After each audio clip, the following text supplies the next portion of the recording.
வணக்கம் மக்களே. இன்று நம்ம வீட்டில் பாட்டி ஸ்டைலில் ரொம்ப சுவையான கத்திரிக்காய் குழம்பு பண்ண போகிறோம்மா. இந்த குழம்புக்கு நம்ம எடுக்கிற பொருட்கள்: சின்ன கத்திரிக்காய், புளி, வெங்காயம், தக்காளி, இஞ்சி பூண்டு பேஸ்ட், மிளகாத்தூள், மஞ்சள் பொடி, முக்கியமாக நாட்டு எண்ணெய். முதல்ல கத்திரிக்காயை நன்றாக கழுவிக்கோங்கம்மா. கத்திரிக்காயை நடுவில் இப்படி வெட்டினாதான் மசாலா நல்லா ஊறுமா. வெங்காயம் தக்காளி பொடியாக நறுக்கி கொள்ளவும்மா. இப்போ அடுப்பில் பாத்திரம் வச்சு நாட்டெண்ணெய் ஊற்றிக்கோங்க. அது காஞ்சதும் கடுகு வெந்தயம் போட்டு தாளிக்கணும். நாட்டெண்ணெய்னா செக்கில் ஆட்டின நல்லெண்ணெய்மா. அதுக்கப்புறம் வெங்காயம் பூண்டு சேர்த்து பொன்னிறமாக வதக்கணுமா. தக்காளி சேர்த்து நன்றாக நசுங்கும் வர வச்சுக்கோங்கம்மா. அந்த வாசனைக்கே பசி எடுக்குமா. கத்திரிக்காய் சேர்த்து கலக்கிறது. இப்போ மசாலாலாம் சேர்த்து கலக்கணும். அதுக்குள்ளே கத்திரிக்காயையும் போட்டு நல்லா கிளறணுமா. தண்ணி கொஞ்சம் ஊற்றி மூடி வச்சா மெதுவாக நன்றாக வேகும்.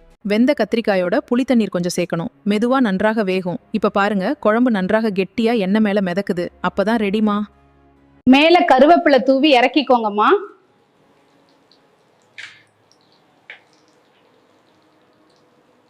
இந்த கத்திரிக்காய் குழம்பு சூடான சோற்றோட சாப்பிட்டா அப்பாடி சுவை சொல்லவே முடியாது.